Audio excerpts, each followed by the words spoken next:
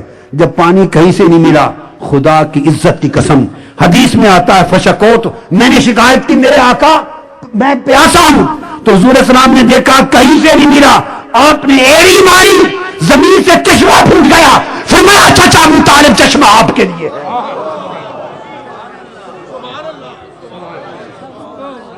ایڑی سے چشمہ نکال کے چچا کو پانی پلایا.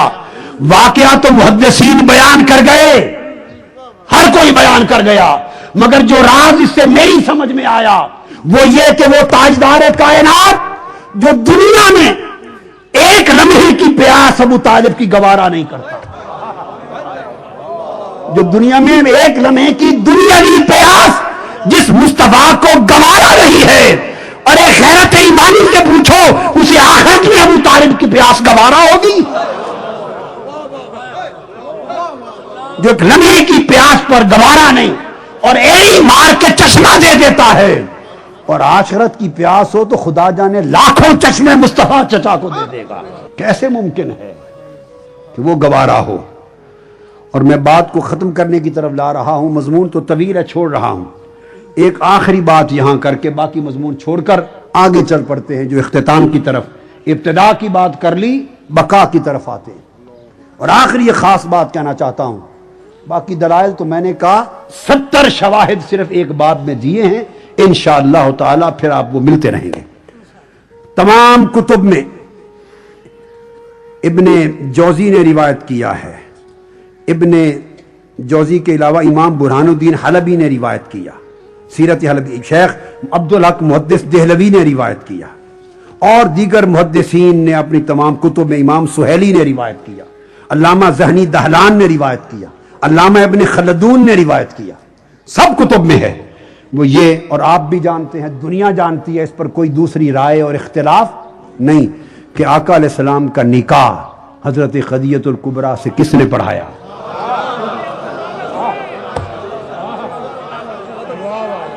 خطبہ نکاح کس نے پڑھایا؟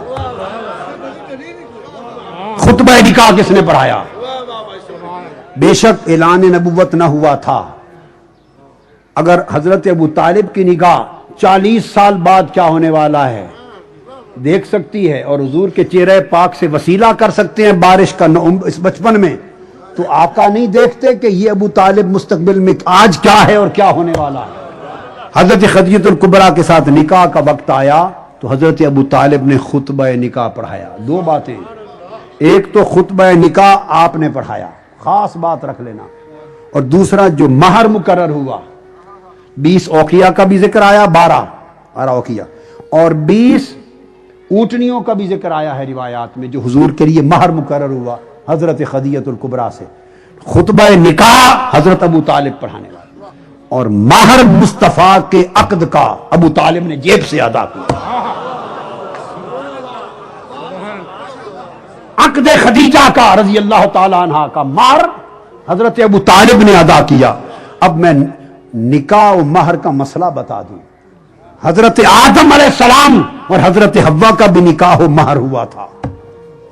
جب اس جوڑے کا نکاح ہوا اور مہر کا وقت آیا, کتابوں میں آتا ہے فضائل میں کہ حضرت آدم علیہ السلام نے عرض کیا باری تعالیٰ ہمارا نکاح کون پڑھائے اور ہمارے نکاح کا مہر کیا ہو, اور تو تیسرا تھا کوئی نہیں, انہی سے تو اولاد چلنی تھی.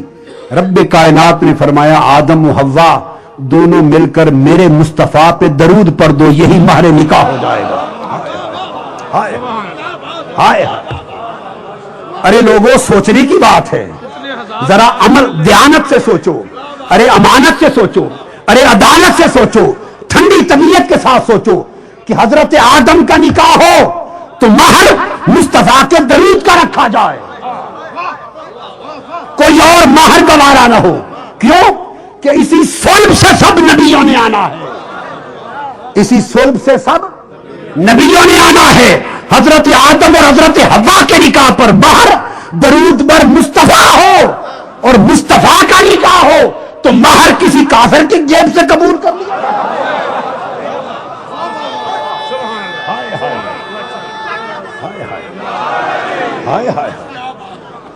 مصطفیٰ کا نکاح ہو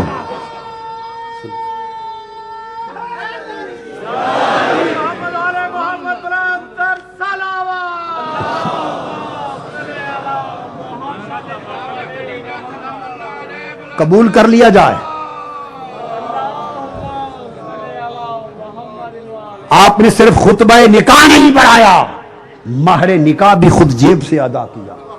تو حضرت خدیجہ الکبریٰ محسنہ اسلام، میرے آقا کی پہلی رفیقہ حیات، تاجدار کائنات کی ساری اولاد کی ماں، اور فاطمۃ الزہرا کی ماں، اور حسن حسین کی نانی، جس کو حضور کبھی نہ بھولے، اس خدیجہ الکبریٰ کے ساتھ نکاح. اور رب گوارا کر لے گا. ابو لہب ہو، ابو جہل ہو، کافر ہیں، وہ بھی تو چچے تھے. ابو لہب بھی تو چچا تھا.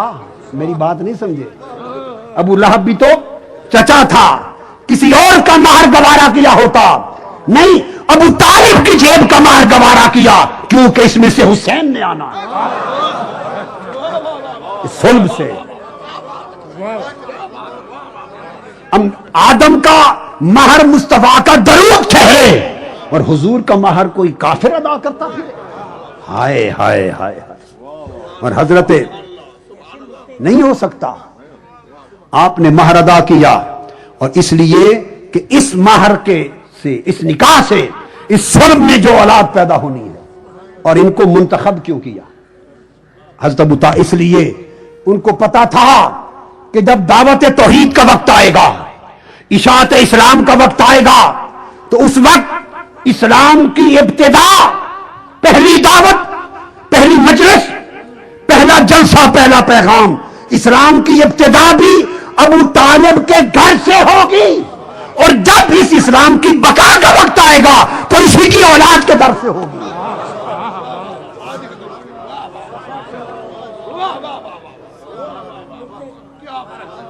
اسی سے ابتدا ہوگی، ارے اسی گھر سے ابتدا ہوگی، اور اسی گھر سے بقا ہوگی. اسلام کی ابتدا بھی یہ گھر، اور اسلام کی بقا بھی یہ گھر.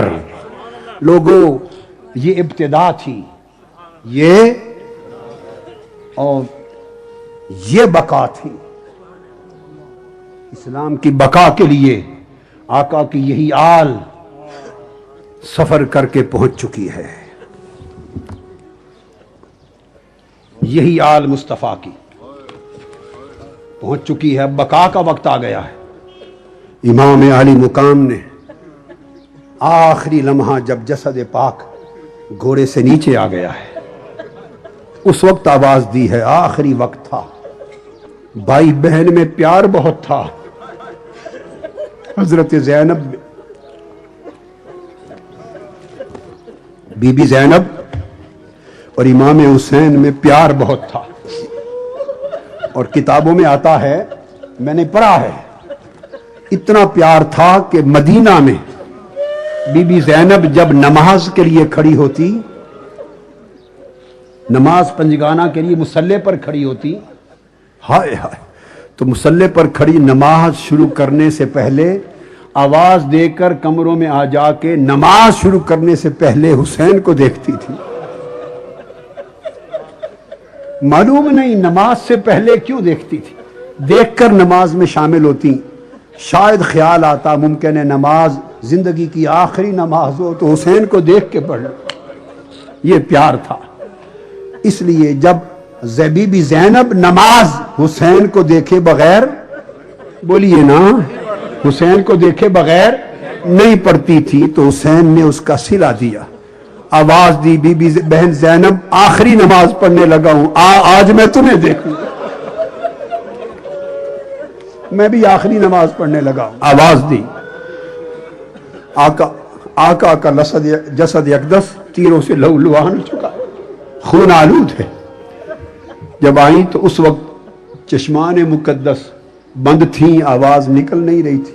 حضرت بی بی زینب نے سر انور گود میں لے لیا اور دیکھ کر عرض کیا، یا حسین، انت اخی،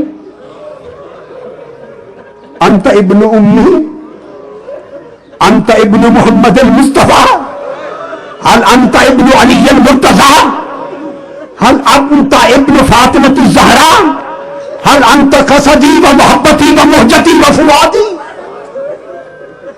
آپ فاطمہ الزہرا کے بیٹے، انت اخی، میرے بھائی ہیں آپ. میں آ گئی حسین، مجھے دیکھ لے. امام علی مقام نے آنکھ کھولی، کچھ زبان مبارک سے کہنا چاہا، آواز کی سمجھ نہیں آئی. بس آقا کی یہ کیفیت دیکھ کر، پہلے وہ غشی میں تھے، یہ کیفیت دو کر سیدہ غشی میں چلی گئی.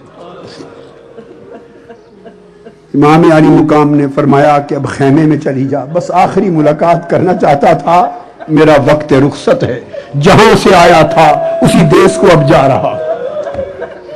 سیدہ بی بی زینب واپس آ گئی، امام علی مقام آخری سجدے میں چلے گئے، آخری سجدہ کرنا. شام ہو چکی ہے، شام ہو گئی، جو بیتنا تھا بیت گیا. خیمے جلا دیے گئے، ایک خیمہ تھوڑا بچا جس میں سب شہزادیوں کو امام بیمار سیدنا زین العابدین کو لٹا کر ارد گرد بٹھا دیا. فرمایا تم بھی تھوڑا لیٹ لو، اور امام زین العابدین آپ سستا لیں. شہزادی سیدہ سکینہ اور دیگر شہزادیاں پوچھتی ہیں، پھوپھی جان پچھلی 10 راتیں جو گزری ہیں، 9 راتیں 7 راتیں، اس میں تو جب ہم رات کو سوتے تھے تو بھائی علی اکبر اور بھائی قاسم اور چاچا عباس پہرا دیتے تھے، آج رات ہمارا پہرا کون دے گا؟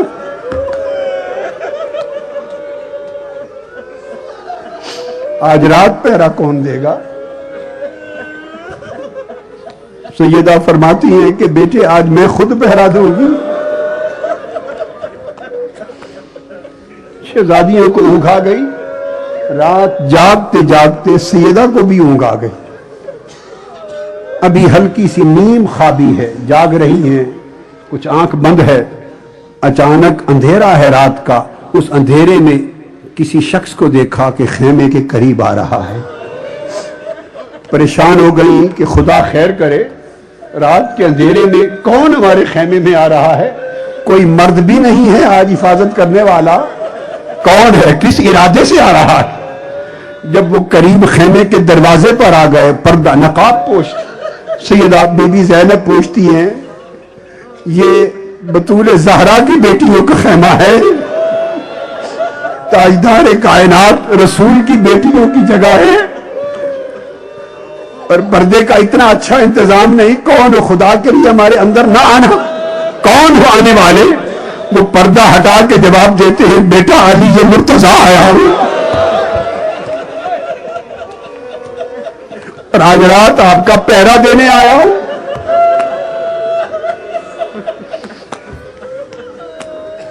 خود پہرا دینے آیا ہوں.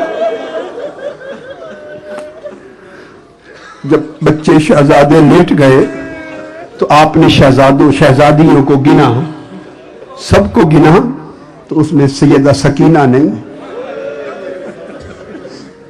بےتاب ہو گئی، پریشان ہو گئی. ہر سن دیکھا سیدہ سکینہ سلام اللہ علیہ نظر نہیں آتی. آواز دی سکینہ سکینہ سکینہ، جواب نہیں آ رہا. لبیک، پریشان ہو کے مضطرب ہو کے نکل پڑی. رات کا اندھیرا ہے. جب سکینہ کا جواب نہیں آیا تو آواز دی بھائی حسین، بتا سکینہ کو کہاں سے تلاش کروں؟ حسین، بھائی حسین، سکینہ کو مل گئی، کہاں سے تلاش کروں؟ یہ آوازیں دے کے پریشان حال پھرتی تھی کہ اچانک لاش حسین سے آواز آئی بہن زینب پریشان نہ ہو، سکینہ میرے پہلو میں ہے.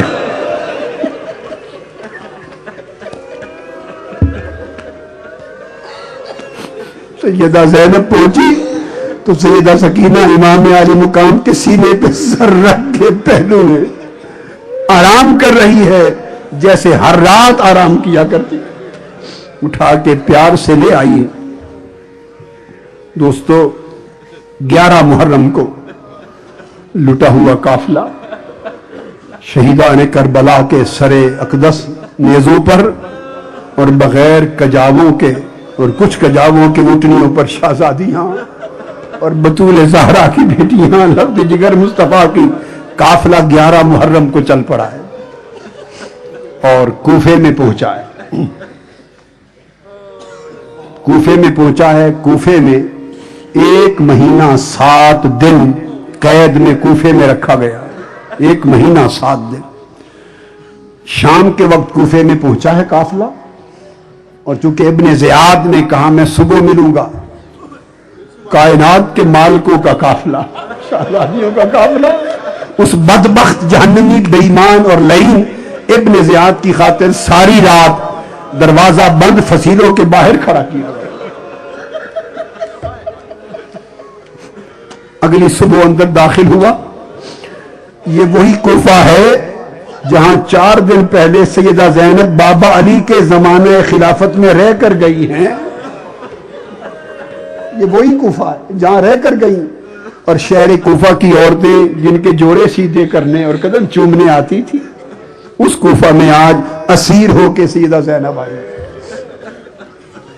ایک جگہ بازار میں جا کے روک دیا, تنگ جگہ, ایک خاتون بیٹھی, روک لیا گیا قافلہ, پریشان حال ہیں. ایک خاتون قریب آ جاتی اور پوچھتی ہے, بی بی یہ کون قیدی ہے؟ چونکہ اعلان کروائے جا رہے تھے کہ یہ اسلامی حکومت کے خلاف کچھ لوگ جو باغی ہو گئے تھے, تو باغیوں کو شکست ہو گئی ہے اور وہ مارے گئے ہیں اور ان کے گھر والے قیدی بنا لیے گئے ہیں.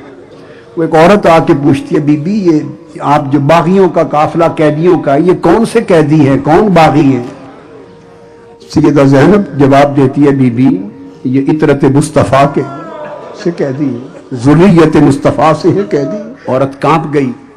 اس نے قریب ہو کے پوچھا کہ بی بی آپ کا کیا تعلق ہے, آپ کون ہیں, آپ کا چہرہ سیدہ بطول زہرا فاطمہ زہرا کی بڑی بیٹی کے ساتھ ملتا ہے. وہ یہاں رہتے تھے علی مرتضیٰ کے زمانے میں, ان کی گھر حاضری کے لیے جاتے تھے. میں نے دیکھا ان کی جو بڑی بیٹی تھی زینب, آپ کے نقش چہرہ انہی کے ساتھ ملتا ہے, بتائیے آپ کی کیا رشتہ داری ہے ان کے ساتھ؟ آنکھوں میں آنسو آ گئے, فرمانے لگی وہ زینب میں ہی ہوں.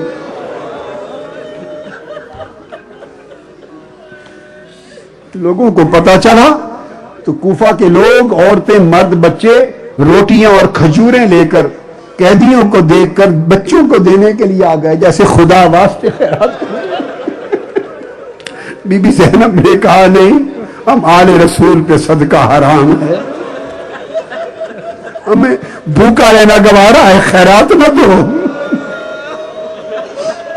1.25 مہینہ قیام کے بعد آپ کو واپس دمشق کی طرف یزید کی اطلاع آئی, خط کے ذریعے, بدبخت لعین کی, اب پیش کیا جائے میرے دربار میں. 1.25 مہینہ کے بعد قافلہ روانہ ہوا. 2 دن کربلا میں رکے اور پھر دمشق چل پڑے. جب دمشق پہنچے, رستے میں ایک مقام آیا. اس مقام پر پہنچ کر رات کا وقت ہے, قیام ہوا. پھر آپ نے کجاووں میں, اونٹنیوں پر شہزادیوں کو گنا. سکینہ پھر نظر نہیں آتی, پھر نظر نہیں آتی. آواز دی سکینہ سکینہ, نہیں ملی. پریشان ہوئی. آپ اتر آئی بےتاب ہو کر. پیچھے یہ ہوا تھا کہ سیدہ سکینہ بار بار بابا حسین کا سر اقدس جو دیکھتی تھی وہ روتی تھی, بابا کا سر دیکھ کے روتی تھی, اور بدبخت جو ساربان تھا وہ جھڑکتا تھا, وہ پھر اور روتی تھی, بابا کو پکارتی تھی, بابا حسین, بابا حسین, وہ جھڑکتا تھا. اس بدبخت نے اس کا رونا دیکھ کر سیدہ سکینہ کا بازو پکڑ کے جو کھینچا تو جھٹک کے نیچے گرا دیا. اونٹنی پر قافلہ چل پڑا. سیدہ سکینہ خوف زدہ ہو کر بے ہوش ہو گئی تھی, اور جب ہوش میں آئی تو قافلہ جا چکا تھا. دوڑتی دوڑتی دوڑتی قافلہ مل نہ سکا. بہت دور گئی تو جب شمار میں نہیں آئی تو سیدہ زینب دوڑی, اور سیدہ زینب دوڑ کر پیچھے پہنچی. دوڑ کر آواز دیتی سکینہ سکینہ. ایک جگہ جا کر رات کے اندھیرے میں کوئی بیٹھا ہوا نظر آیا, پردہ پوش. قریب چلی گئی, جا کے پوچھا, با پردہ خاتون ہے پردے میں. پوچھا بی بی کون ہیں آپ؟ اور آگے دیکھا تو سیدہ سکینہ کو اس خاتون نے گود میں لیا ہوا ہے. پوچھا بی بی اللہ آپ کو اجر دے، یتیموں پہ تو نے احسان کیا ہے، یتیموں پہ شفقت کی ہے، میری سکینہ کی اس صحرا میں تنہائی میں حفاظت کی ہے، اللہ تمہیں اجر دے. بی بی کون ہو؟ انہیں چہرے اقدس سے پردہ اٹھایا، کہا بیٹی زینب تیری ماں فاطمہ ہوں.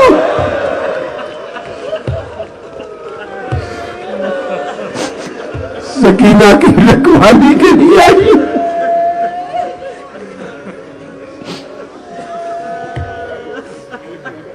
زاداران قافلہ بالآخر دمشق کے بازار میں جا پہنچا اور بات بھی ختم کرنے لگا ہوں.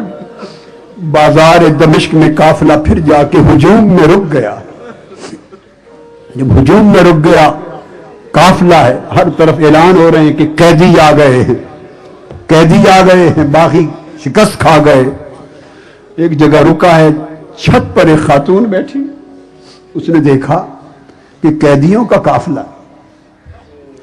قافلہ ہے اور رکا ہوا ہے، بھوکے ہوں گے، پیاسے ہوں گے، بچے شہزادیاں.